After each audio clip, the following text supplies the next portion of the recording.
Bonjour, aujourd'hui je vais vous parler d'émulsion et d'émulsification. Alors voilà, je le mets en diaporama et on peut commencer. Donc désolé, il y a beaucoup de syllabes, surtout dans émulsification, mais on va t'expliquer tout ça. Alors commençons simplement par le lait. Alors le lait, qu'il soit de vache, de chèvre, etc., c'est donc un liquide blanc, et on peut se demander pourquoi il est blanc. Alors que l'eau, elle, est incolore et transparente. Pourquoi le lait est-il opaque et blanc? Bon, on sait que le lait, on peut le faire sécher, et donc il peut s'évaporer, donc il y a de l'eau dedans, effectivement, il y a beaucoup d'eau dans du lait, mais il y a aussi de la matière grasse, et ça, on le sait depuis des millénaires, on fait du beurre. Bon. La question, c'est pourquoi c'est blanc. Et en réalité, il suffit d'un microscope pour voir à droite que le lait est une émulsion, c'est-à-dire c'est des gouttelettes de matière grasse dispersées dans de l'eau. Bon, alors, est-ce qu'elles sont liquides? Est-ce qu'elles sont solides? Est-ce qu'elles sont... Voilà. Ça, c'est une question du deuxième ordre, enfin, disons, de détail. Mais en gros, donc, le lait, c'est de la dispersion de la matière grasse dans l'eau. Voilà. Alors, en 1560, Ambroise Paré, qui était le chirurgien du roi, introduit le mot émulsion. Alors, il introduit le mot émulsion en le forgeant sur le latin emulgere, qui veut dire traire. Qu'est-ce qu'on traite? Des vaches pour avoir quoi? Du lait. Bon, donc là, il y avait une véritable logique. En fait, il introduit ce mot parce qu'il avait observé qu'en pharmacie, il y avait de nombreuses préparations qui étaient blanches comme du lait et qui n'étaient pas du lait. Donc, il fallait leur donner un nom et il a proposé le nom émulsion.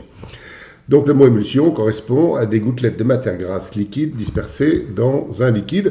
Aujourd'hui, ça peut être l'inverse, mais on y viendra plus tard. Bon. Alors des émulsions en cuisine, il y en a depuis très très longtemps, puisque déjà en 1419, on avait des rémoulades. Alors ici, là c'est 1742, c'est pas 1419, mais peu importe, c'est la suite des noms de Comus, de François Marin, et dedans, par exemple, on trouve une sauce rémoulade. Alors, je l'ai sortie, donc on hache du persil, de la ciboule, des échalotes, des capres, des anchois, du céleri, on met sel, poivre, on délaye avec de l'huile, du vinaigre et de la moutarde. Et en réalité, on obtenait une espèce de consistance liée, même si en réalité l'ordre est bien bizarre, parce qu'à l'époque on ne comprenait pas ce qu'on faisait et donc on le faisait. Et dans certains cas on obtenait des résultats et d'autres on n'obtenait pas. Alors la sauce rémoulade est une émulsion d'ailleurs assez compliquée, mais on ne va pas rentrer dans ce détail non plus. Et on va surtout observer qu'en fonction de la date à laquelle on étudie la cuisine, donc là j'ai représenté de moins 500, donc 500 ans avant notre ère jusqu'à 2000, et ben, les carrés bleus représentent le nombre de sauces connues. Alors, le carré à moins 400, en réalité, il devrait aller jusqu'à à peu près 200 ou 400, ça dépend des historiens. C'est un livre qui collige de nombreuses recettes. Il est attribué à Apicius, un Romain de l'Antiquité, et le livre s'intitule De Re Coquinaria, de la chose culinaire. Bon, à l'époque, il y avait donc dans ce livre beaucoup de sauces qui en réalité sont des émulsions. Alors on ne savait pas que c'était des émulsions, c'était simplement des sauces, mais j'ai réalisé ces sauces, je les ai regardées au microscope et je peux vous dire aujourd'hui que ce sont des émulsions. Bon. Mais ce qui nous intéresse, c'est à droite.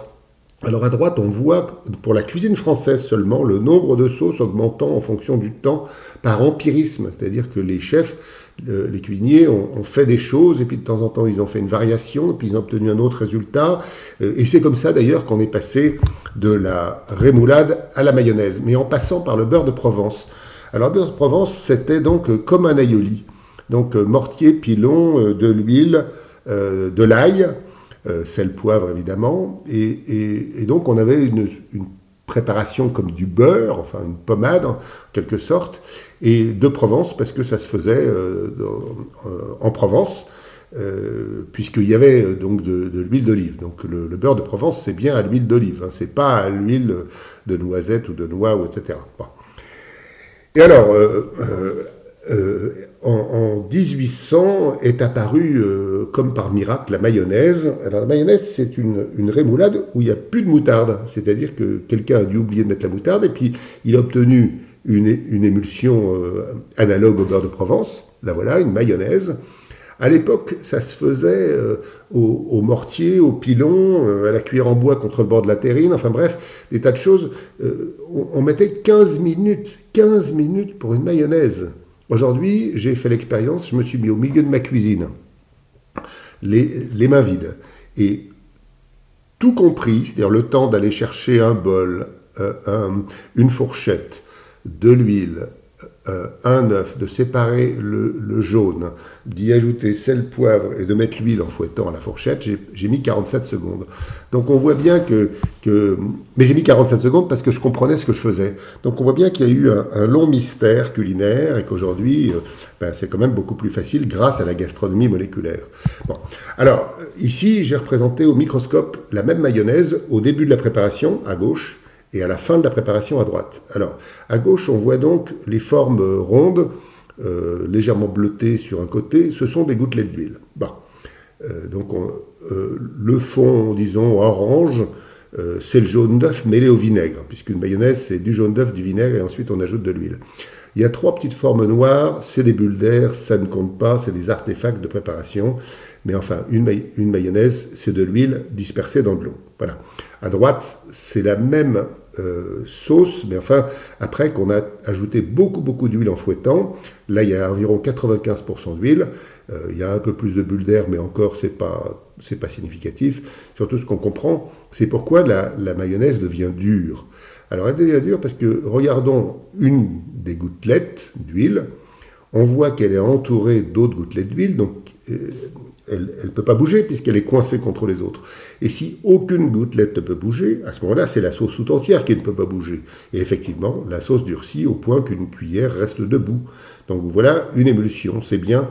Et c'est une sorte de paradoxe parce que c'est de l'huile liquide dans une phase aqueuse liquide et pourtant ça devient très épais. Voilà le miracle de l'émulsion. Alors, Carême, lui, donc, appelait ça une manionnnaise. On a appelé ça aussi une mahonnaise. Alors, il y a des tas d'histoires sur l'origine de la sauce. Ça aurait été fait à Port-Mahon, quand Richelieu faisait la guerre. On aurait manié, enfin, voilà. Ce que Carême avait bien observé, il disait, c'est du frottement répété de la cuillère en bois contre le bord de la terrine que dépendent la blancheur et la fermeté. Et effectivement, si on cisaille bien l'huile, on fait des toutes petites gouttelettes. Et ça, c'est une clé pour faire des mayonnaises un peu allégées. C'est-à-dire que si vous fouettez très fort la mayonnaise, à ce moment-là, elle devient plus épaisse et on peut réduire un peu la quantité d'huile. Enfin, en général, ce qu'on aime, c'est quand même l'huile. Donc, voilà. Et donc, Carême a fait beaucoup de plats avec de la mayonnaise parce que en réalité, il y avait ce qu'on appelait les services à la française, où il fait plusieurs plats, et il a fait des plats où il y avait de la mayonnaise dans beaucoup appelons ça des buffets, si vous voulez. On n'oublie pas que c'est l'époque des rois, des empereurs. Alors, on peut s'y prendre mieux qu'au fouet ou à la fourchette, ou à la cuillère en bois. Une sonde à ultrasons, comme on a au laboratoire, ça fait une mayonnaise en quelques secondes. Et là, c'est pas un échec de la cuisine moléculaire, mais disons, j'ai pas encore réussi à ce que cet outil soit dans toutes les cuisines, parce que ça faciliterait quand même la confection de beaucoup d'émulsions. Bon, mais enfin des émulsions, il n'y en a pas que la mayonnaise, bien évidemment, il y en a plein, parce qu'il y a beaucoup de cas où on met de l'huile dans une phase aqueuse, et puis il y a aussi des émulsions différentes. Par exemple, quand on met de l'eau sur de l'anisette, l'anétol, qui est un composé qui donne le goût d'anis, il est soluble dans l'alcool, mais pas soluble dans l'eau. Et donc, quand on ajoute de l'eau, on a des gouttes d'anétol, donc disons une matière huileuse, en quelque sorte, une huile essentielle, dispersée dans l'eau. C'est une émulsion. Bon.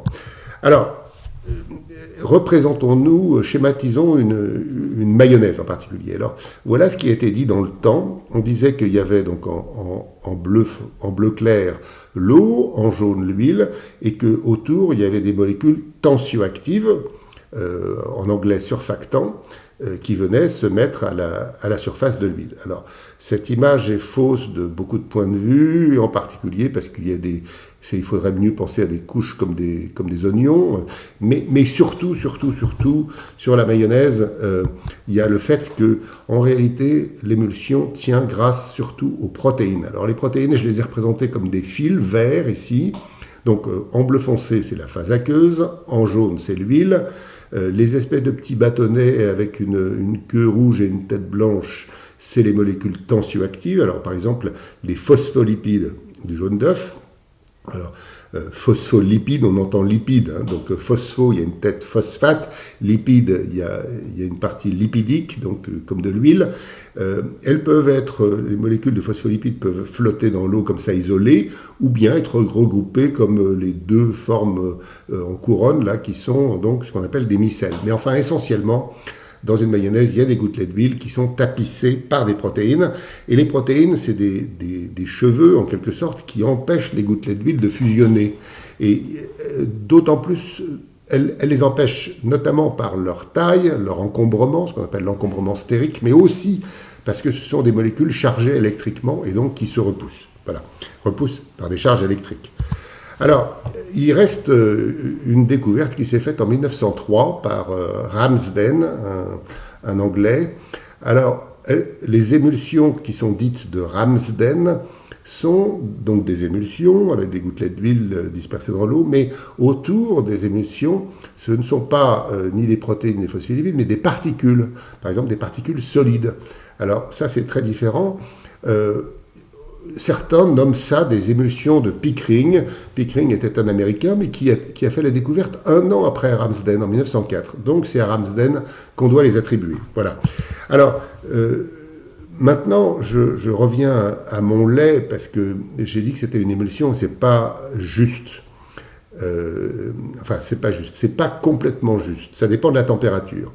Alors, quand on veut connaître le sens d'un mot en physico-chimie, il y a une source qui est l'IUPAC, International Union of Pure and Applied Chemistry, Union internationale de chimie et des applications de la chimie.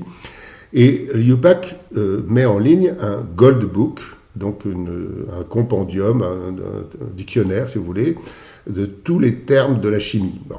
Et évidemment, on trouve émulsion. Alors, émulsion, je lis en traduisant, donc un système colloïdal. Colloïdal, ça veut dire qu'il y a des petites structures. Fluide, donc fluide, c'est soit un gaz, soit un liquide, hein, dans lequel des gouttelettes liquides et ou des cristaux liquides, mais ça, on ne va pas regarder ça pour l'instant, sont dispersés dans un liquide. Donc, on peut disperser de l'huile dans l'eau, de l'eau dans l'huile, par exemple. Alors, il ajoute, les gouttelettes sont parfois plus grandes que la taille colloïdale, donc le milliardième de mètre. Donc effectivement, dans une mayonnaise, les gouttelettes, elles font à peu près 0,1 mm pour les plus grosses.